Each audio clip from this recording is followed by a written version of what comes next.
Hello everyone, good morning and welcome back to my channel. কেমন আছো সবাই? আশা করি ভালো আছো ও সুস্থ আছো। আমিও মোটামুটি বেশ ভালো আছি। ভালো আছি বলে বলাটা একটু ঠিক ভুল হবে, কারণ গতকালই এতটা শরীর খারাপ ছিল যে আমি আজকের এই ভিডিওটা যে আপলোড দিতে পারবো সেটা কখনো ভাবতেই পারিনি, জানো তো। তো যাই হোক, সকাল সকাল ঘুম থেকে উঠি, কাজকর্ম শুরু করে দিয়েছি। আর এখন ঘড়ির কাঁটায় বাজে সকাল 7:30। 7:30 থেকেই আজকের ব্লগটা শুরু করলাম। আজকের উঠতে কিন্তু অনেকটাই বেলা হয়ে গেছে, জানো তো। কারণ বললামই তো যে শরীরটা ভীষণ অসুস্থ, তাই কাজকর্ম আমি খুব ধীরে সুস্থে একদম লেজিভাবে করছি বলতে পারো, কারণ শরীর একদমই দিচ্ছে না। অতিরিক্ত গরমের মধ্যে যদি এবার হঠাৎ করে একদিন ওয়েদারটা একটু ঠান্ডা থাকে, তাহলে বলো তো কেমন একটা অস্বস্তিকর হয়। কারণ কি বলো তো, আমাদের এখানে টানা সপ্তাহ ধরে গরম, কিন্তু গতকালের ওয়েদারটা একদম ঠান্ডা ছিল, জানো তো। আর ঠান্ডা থাকাকালীন কি বলো তো, ঠান্ডা গরমে একটা ঠান্ডা লাগা সৃষ্টি হয়ে গেছে, তার মধ্যে থেকে জ্বর, ঠান্ডা লাগা, সর্দি কাশি একদম লেগেই রয়েছে বলতে পারো। তো যাই হোক, এইখানে দেখো আমার ঘরটার ঝাড় দেওয়া কমপ্লিট হয়ে গেছে। আর কিছু কাপড় চোপড় ছিল, সেগুলো নিয়েও এখন চলে এসেছি বাথরুমে ভিজাবো বলে। ইচ্ছা করছে না যে আজকের কাজকর্ম করি, কিন্তু সংসারের কাজকর্ম করার মতো তো লোক নেই বলো।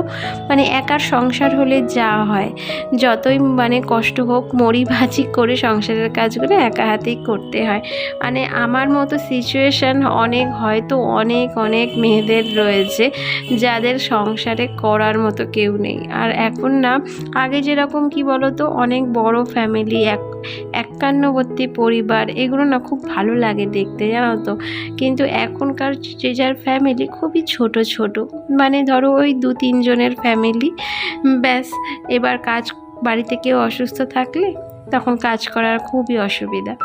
তো যাই হোক, এখানে দেখো আমি মুখটাও এখন ধুয়ে নিলাম। ওইদিকে আমার ছেলে আর বর দুজনেই ঘুমোচ্ছে, আর আমি মুখ ধুয়েই আমার বরকে ডাকবো, কারণ আমার এখন মনটা চা চা করছে, চা যেন খেতেই হবে এমন পরিস্থিতি এসে গেছে। তো গরমকালে আমি চাটা একটু হলেও অ্যাভয়েড করি, কিন্তু বিশ্বাস করো আমি যে অ্যাভয়েড করব সেটা আর পারছি না। সকালবেলা ঘুম থেকে উঠলেই কিছু কাজকর্ম করার পর আমার যেন ওটা নেশার মতো চেপে গেছে চাটা। আর এদিকে আমি রান্নাঘরের জানলাটাও খুলে দিলাম। আর কিছু বাসন গতকাল রাতেই আমার বর ধুয়ে রেখেছিল, জানো তো। গতকাল রাতে আমি বাসনও ধুতে পারিনি, এতটা শরীর অসুস্থ ছিল। তো সেই বাসনগুলো দেখলে উপর করে দিলাম। আর এখন দেখো 2 কাপ চাও আমি বসিয়ে দিচ্ছি। গতকাল কোনো ভিডিও আপলোড দিতে পারিনি, আর আমার ভীষণ খারাপ লাগছিল, জানো তো, যে আজকে তোমাদের ভিডিও আমি দিতে পারলাম না। খারাপও লাগছিল, দুঃখও লাগছিল, সব যেন মিলিয়ে মিশিয়ে একাকার হয়ে যায়। হ্যাঁ, আমি পারতাম ভিডিও আপলোড দিতে, কিন্তু যাতে ভয়েস দিতে পারতাম না, কারণ কথা বলার ক্ষমতা ছিল না। কারণ কি বলতো, আর কথা না বললে দেখবে একটা ভিডিও সেই রকম কোনো খাস থাকে না আমার মনে হয়। যেহেতু আমি ব্লগ ভিডিও বানাই, আর ভয়েসটা তো মাস্ট, তাই না। তো যাই হোক, ওইদিকে আমি চাটা খাওয়া কমপ্লিট করে, আর এখানে দেখো চলে এসেছি রান্নাঘরে আবারও রান্না করতে। আর এখানে কুচি কুচি করে লাউ কেটে নিয়েছি। আগের দিনকে আমার বর বাজার থেকে একটা বড় লাউ এনেছে, জানো তো। আমি ভাবছি আমি এত বড় লাউটা করবোটা কি, অর্ধেকের থেকে অর্ধেক করেও দেখো এতটা হয়েছে। আমাদের দুজনের তো ভালো মতো হয়ে যাবে, আর থেকেও যাবে, কিন্তু এখনও আধখানা বড় যে লাউটা সেটা পড়েই রয়েছে। ওটা আমি যে কীভাবে রান্না করব আমি নিজেও বুঝতে পারছি না। কারণ কি বলতো, লাউ দেখবে কেটে রাখলে একটু দানা দানা মতো হয়ে যায়। আর আমার বর কি করে বলো তো, যত বাজারে বড় বড় যে জিনিসগুলো পয়সা দিয়ে সেগুলোই কিনে আনবে, যে বড় জিনিস কিনছি, যে এটা করছি কি খাওয়া যাবে সেই সব আর দেখে না, জানো। তো আমি মাঝে মাঝে বাজার করে আনি সন্ধেবেলা করে, কিন্তু এই সপ্তাহে আমার একদমই বাজার যাওয়া হয়নি। তাই ওই সেদিনকে লাউটা এনেছিল। তো যাই হোক, গল্প করতে করতে দেখো এদিকে আমার লাউ চচ্চড়িটাও হয়ে গেছে বড়ি দিয়ে। আর এখানে আমি একটু ডিমের তরকারি বানাবো, আলু আর ডিম দিয়ে একটা কষা মতো বানাবো। তো এই হচ্ছে আজকের আমাদের দুপুরের লাঞ্চ। সকাল সকাল লাঞ্চটা বানিয়ে নিচ্ছি, কারণ বেলার দিকে আমার রান্নাঘর এতটা গরম হয়ে যায় যে টেকা মুশকিল হয়ে যায়। তাই এখন আমি সকালে ব্রেকফাস্ট করার সাথে সাথেই রান্নাটা বসিয়ে দিই, জানো তো। তারপরে তো আবার রয়েছে ছেলের স্কুল, ছেলেকে আবার 10টার সময় স্কুলও পাঠাতে হয়, আর সামনেও না ওর পরীক্ষা রয়েছে।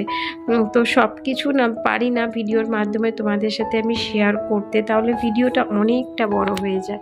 আর এই যে দেখো এখন চলে এসেছি ছাদে, কারণ এখানে আমার ছাদটাও আজকে ঝাড় দেওয়ার আছে। মানে কি বলতো, যদি অল্প নোংরা হতে হতে ঝাড় দিয়ে দিই না, তাহলে অতটাও মানে কষ্ট লাগে না, কিন্তু অতিরিক্ত নোংরা হয়ে গেলে না তখন ঝাড় দিতে ভীষণই কিন্তু কষ্ট লাগে।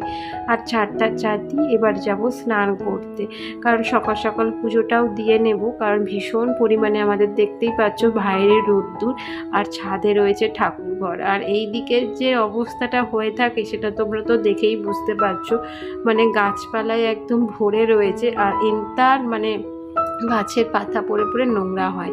যতটা পারি বন্ধুরা পরিষ্কার করার চেষ্টা করি, জানো তো। মানে আগের দিন যে আমি জ্বর থেকে উঠেছি সেটা আমাকে দেখলে হয়তো কেউই বলবে না। আর বলতে নেই, এই কটা ফুলের গাছ রয়েছে বলে তাই প্রতিদিন না আমার পুজোর ফুলের আর অভাব হয় না, জানো তো। যেমন রয়েছে আমার এই নয়নতারা গাছগুলো, আর তার সাথে রয়েছে বেলি ফুলের গাছ, আর রয়েছে অপরাজিতার গাছ। ব্যাস এই কটা ফুলেই আমার প্রতিদিন পুজো হয়ে যায়। কিন্তু বৃহস্পতিবার করে আমার কিন্তু ফুল আনতে লাগে, যেহেতু আমার মা লক্ষ্মী রয়েছে ঘরে, আর মা লক্ষ্মীর ঘটের জল তো আমাকে প্রতি বৃহস্পতিবার করে চেঞ্জ করতে হয়। আর আমের সর, কলা, এগুলোর জন্য তো আমাকে ফুল আনতেই হয়। যেমন আজকের হচ্ছে বৃহস্পতিবার, বুধবার, গতকালই আমাকে আবার ফুল আনতে হবে। তো যাই হোক, কিছু কাপড় চোপড় বাথরুমে সেই সকালে ধুয়ে মানে ভিজিয়ে রেখেছিলাম, তোমরা হয়তো দেখেছো। তো সেগুলোই দেখো এখন আমি মেলে দিচ্ছি। আর এবার যাব স্নান করতে, তারপরে ঠাকুরের পুজো, অনেক কিছুই কাজকর্ম বাকি আছে। পুরো ভিডিওতে যদি দেখাতে যাই সমস্ত বাড়ির কাজকর্ম, তাহলে ভিডিও অনেকটা বড় হয়ে যায়, আর তোমাদেরও দেখতে ভালো লাগে না। আর হ্যাঁ বন্ধুরা, আমার ভিডিওর কোনো অংশ যদি তোমাদের একটু ভালো লেগে থাকে, তাহলে একটা লাইক, শেয়ার অ্যান্ড কমেন্ট করে আমার এই ছোট্ট চ্যানেলটাকে একটু এগিয়ে নিয়ে যেতে সাহায্য করো। আর এই যে দেখো এখন আমি স্নান টান সেরে একেবারে ঠাকুর ঘরে চলে এসেছি। আর প্রথমেই ফুলগুলো তুলে নিচ্ছি, কারণ ভীষণ পরিমাণে দেখছো বাইরে রোদ্দুর, মানে একেবারে মাথা ঘুরলি দিয়ে উঠছে আমার এই কটা ফুল তুলতে গেলে। আর এই যে দেখো কয়েকটা অপরাজিতা ফুল, মানে নীলকণ্ঠ ফুলও হয়েছে, আর তার সঙ্গে কয়েকটা নয়নতারা ফুল, আর এইদিকে রয়েছে বেলি ফুল। মানে সব কিছু মিলিয়ে মিশিয়ে ঠাকুরকে পুজো দিই।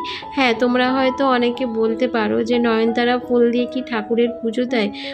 আমি জানি না ঠিক, আর আমি অত নিয়মকানুনও জানি না, কিন্তু কি করব বলো, ফুল না পেলে তো এই ফুল দিয়েই আমাকে পুজো দিতে হবে। আর জবা ফুলের গাছ তো লাগিয়েছি, কিন্তু ফুল যে কবে হবে তার ঠিক ঠিকানা নেই।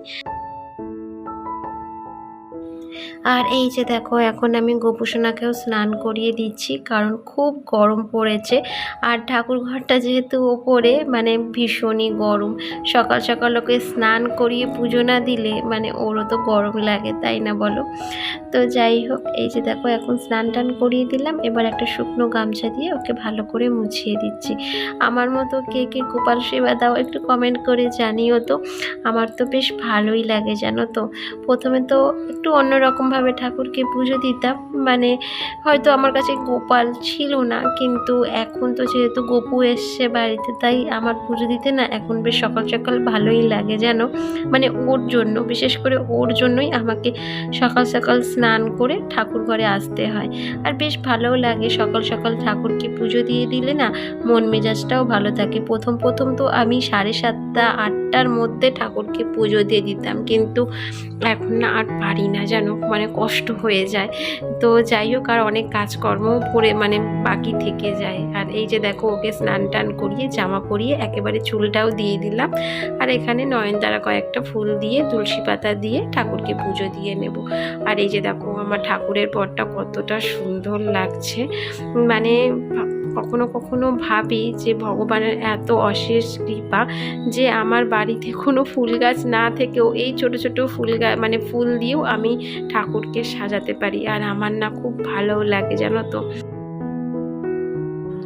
ভগবানের কাছে প্রার্থনা করি যে সারাটা জীবন মানে যত দিন বাঁচি না কেন ঠাকুরকে যেন এভাবেই সেবা দিতে পারি।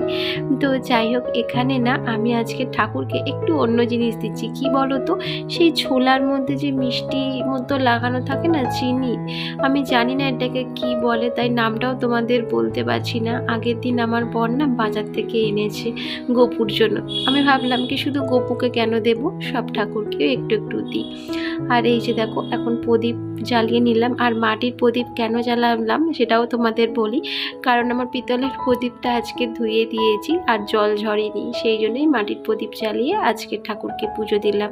তো আজকের ভিডিওটা এখানেই শেষ করলাম, আবার দেখা হবে নেক্সট ব্লগে খুব তাড়াতাড়ি।